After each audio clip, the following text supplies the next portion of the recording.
हरे कृष्णा। भगवत गीता की इस वीडियो में हम शुरू करेंगे 17वें अध्याय का 14वां श्लोक। ये श्लोक तपस्या के बारे में बात कर रहा है, शारीरिक तपस्या। अगला श्लोक जो है वो वाणी की तपस्या की बात करेगा। तो इस श्लोक में भगवान कह रहे हैं कि आपको परमेश्वर, ब्राह्मण, गुरु और माता पिता, ये जो सीनियर्स हैं और भी समाज में वयोवृद्ध लोग हो सकते हैं, इनकी आपको पूजा करनी है। अब कोई व्यक्ति सोच सकता है पूजा करनी, पूजा से हमारे दिमाग में एकदम क्या आता है, एक थाली जिसमें जोत रखी होती है। जितना मैं समझ पाया हूं, मेरी समझ के अनुसार जो मैंने आज तक पढ़ा और समझा है, ये पूजा करने का मतलब है उनकी बातों को श्रद्धा पूर्वक मानना। हमेशा भगवान की बातें, उच्च श्रेणी के ब्राह्मणों की बातें, गुरुदेव की बातें, माता पिता की बातें हमारे लिए बेहतर होती हैं, श्रेयस्कर होती है, लाभप्रद होती हैं। बट हम अपनी बुद्धि लगा रहे होते हैं, उन बातों को सुनते नहीं, मानते नहीं। तो बेसिकली इन सब लोगों के उपदेशों को, संदेशों को सुनना, मानना, इंप्लीमेंट करना अपनी लाइफ में, ये है इनकी पूजा करना। मुश्किल तो पड़ता है, इसीलिए भगवान ने इसको कहां ले लिया? तपस्या। बोला ये तपस्या है, आप इन लोगों की बात को मानो, ये तपस्या है। फिर पवित्र बने रहना, सरल रहना।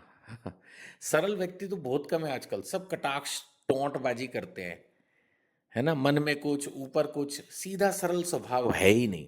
अगर हम सरल हैं तो ये भी एक तपस्या है भगवत गीता के अनुसार। फिर ब्रह्मचर्य, ब्रह्मचर्य फॉलो करना। वैसे तो शास्त्र पहले 25 साल कहते हैं, बट आजकल तो ब्रह्मचर्य मेरे को लगता है कई बार तो स्कूल लेवल पे ही खत्म हो लेता है, कॉलेज लेवल पे भी खत्म हो लेता है।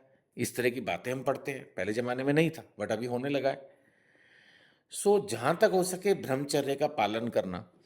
और जिस तरह की स्थिति समाज में है, अगर कोई व्यक्ति, कोई पुरुष सिर्फ एक स्त्री से ही अपना संबंध रख रहा है, बस अपनी पत्नी तक उसका दिमाग सीमित है, तो वो भी अपने आप में ब्रह्मचारी ही समझो। आज के जमाने में वो भी ब्रह्मचारी ही है, जो बस सिर्फ अपनी पत्नी तक सीमित है। फिर अहिंसा ही शारीरिक तपस्या। अहिंसा, जैसे हमारे पास कोई ताकत आती है, हम दूसरे को हिट करना चाहते हैं, अगर हम खुद को रोक सकते हैं तो ये अपने आप में एक तपस्या है। तो सोचिए, शारीरिक तपस्या की जब बात भगवान कर रहे हैं, तो कहीं भी ये नहीं कह रहे कि आप पैदल चल के जाइए, जमीन में लेट कर जाइए, भूखे रहिए, बोलिए मत, सोइए मत। ऐसा तो भगवान कुछ भी नहीं बता रहे। ये शारीरिक तपस्या खत्म, इतनी है भगवत गीता में। क्या बताया शारीरिक तपस्या में?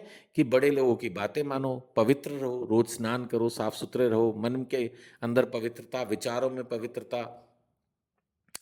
तो ये पवित्रता की बात की, सरल रहिए व्यवहार में, ब्रह्मचर्य का पालन कीजिए, है ना, और अहिंसा। बस ये शारीरिक तपस्या बताई। भूखे रहने को कहाँ कहा? यानी अगर हम एकादशी व्रत कर रहे हैं तो जितना आप कर सकते हैं उतना कीजिए, लेकिन ये नहीं है कि एकादशी में अगर कोई निर्जला करेगा तो एकादशी है, और अगर वो माना थोड़ा दूध पी लेता है या फल खा लेता है, मेवा खा लेता है, तो वो एकादशी नहीं है। ऐसा नहीं है, भगवान ने भूखा रहने को तो नहीं कहा। बल्कि एक श्लोक में हम पढ़ भी चुके हैं कि जो बहुत ज़्यादा गहन जो है वो इस तरह की वो करते हैं तपस्याएं या कुछ इस तरह का, वो तो वो कह रहे हैं भगवान की शरीर और परमात्मा जो अंदर है दोनों को कष्ट देते हैं। क्या फायदा ऐसा करने का, कोई जरूरत नहीं है ना। चलिए वाणी की तपस्या के बारे में पढ़ते हैं। यहां पर भगवान कह रहे हैं वाणी की तपस्या क्या है? सच्चा बोलना। कितना मुश्किल है भाई गॉड, ये है तपस्या। भगवान ने कह दिया सच बोलो, कितना मुश्किल। लेकिन साथ साथ बोला बोलना वो है जो भाने वाला हो। यानी अगर सच भी बहुत कड़वा है तो उसको मत बोलो। किसी को आप बोलोगे तुम्हारा रंग काला है, तुम्हारी हाइट कम है, तुम्हारा शरीर मोटा है, तुम कुरूप हो, बदतमीज हो। बदतमीज को वैसे बदतमीज बोलने में बुराई नहीं, लेकिन अगर आप गुरु हो, आप माता पिता हो तो भी ठीक है, अदरवाइज तो चुप ही रहना चाहिए। तो सच तो बोलना है, लेकिन वो भाने वाला होना चाहिए। भगवान ने साथ साथ ही लगा दिया, सच भाने वाले, सच लेकिन भाने वाले, है ना। फिर हितकर, लेकिन अन्यों को शुद्ध ना करने वाले। भगवान को बड़ी चिंता है इस बात की कि भाई अपनी बातों से आप दूसरों को हर्ट करोगे, ये जो बातों के तीर निकालते हो ना अपने अंदर से, उसको अपने अंदर ही रखो। इसलिए 2 बार भगवान ने बात पलटी, पहले बोला सच्चा, फिर बोला भाने वाले, फिर बोला हितकर, फिर बोला अन्यों को शुद्ध ना करने वाले, ऐसे वाक्य बोलने हैं और साथ-साथ शास्त्रों को भी पढ़ना है। इसको भी भगवान ने वाणी की तपस्या माना। क्योंकि आप शास्त्र पढ़ोगे तो शास्त्र के आधार पर ही बोलोगे, तो इसलिए अपने आप में एक तपस्या मानी गई है। और वैदिक साहित्य का नियमित, ये भगवान देखो हर जगह लगा देते हैं, नियमित, ये नहीं साल में एक दिन पढ़ लिया।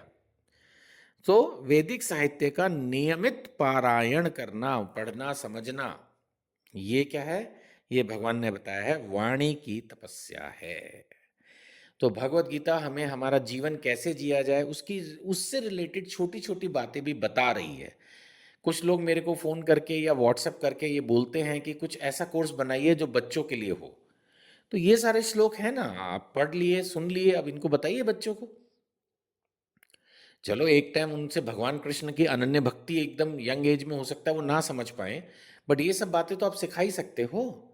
भगवत गीता के आधार पर ये सारे श्लोकास तो आप ले ही सकते हो ना, इसमें तो कोई प्रॉब्लम ही नहीं है। तो इसको पढ़ो, करो, है ना? हरे कृष्णा।